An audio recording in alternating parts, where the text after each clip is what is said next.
বিসমিল্লাহির রহমানির রহিম। আসসালামু আলাইকুম। কেমন আছেন সবাই?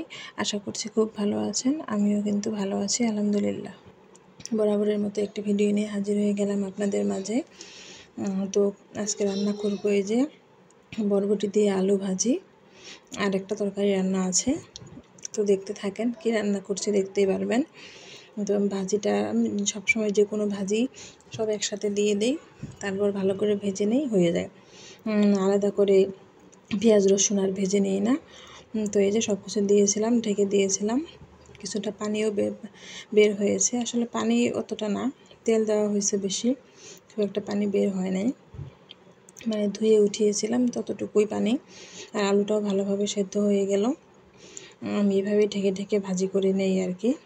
কে কীভাবে ভাজি করেন জানাবেন। আমার কাছে এভাবে ভাজি করলে, মানে ঢেকে ঢেকে ভাজি করলে ভালো লাগে। ভাজিটা ভালোভাবে সেদ্ধও হয়, ভাজাও হয়ে যায়। তো ওদিকে ভাজিটা হয়ে গেল, আর আমি এখন এখানে মাছের ডিম ভাজি করব।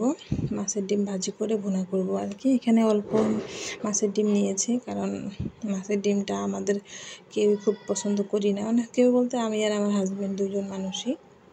তো যেহেতু খুব পছন্দ করি না, এই জন্য অল্প করেই মানে ডিম ভুনা করে নেব। আরও আছে, সেগুলো রেখে দিয়েছি, মাঝে মাঝে অল্প করে খাওয়া যাবে, বেশি রান্না করলে সেটা ফেলে দিতে হয়।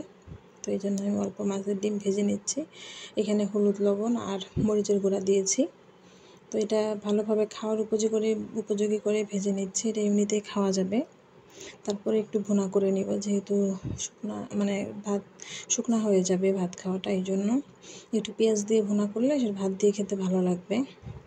তো এই জন্য আমি ভালো করে এখন পেঁয়াজটা ভেজে নেব। ডিমগুলো তো ভাজা হয়ে গেছে, উঠিয়ে নিয়েছি। আর বড় মাছের ডিমের থেকে ছোটো মাছের ডিম খেতে বেশি ভালো লাগে। এই ডিমগুলো ছিল শর্টপুঁটি মাছের, তো শর্টপুঁটি মাছের ডিম কিন্তু খেতে খুব ভালো লাগে, তাই না?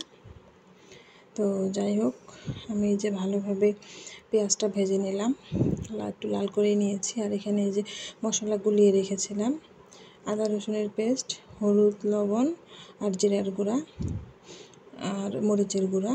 তো ভালো করে একটু ঢেকে দিলাম কষানোর জন্য। তারপরে যে এখন ভালোভাবে কষিয়ে নেব। এটা না কষালে কিন্তু কাঁচা একটা গন্ধ থাকবে, ওই জন্য ভালোভাবে কষিয়ে নিয়ে তারপরে হচ্ছে আমি পানি দেব। পানি বেশি দেওয়া যাবে না, কারণ ডিম তো সেদ্ধই। অল্প পানি দিয়েছি, শুধু রান্নাটা হওয়ার জন্য আর কি, মশলাটা ভালোভাবে রান্না হবে এই জন্য।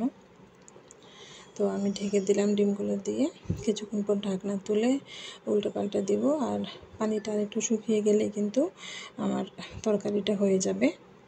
এটা খুব সহজ তরকারি। তো কিছুক্ষণের মধ্যে আমার রান্না হয়ে গেল।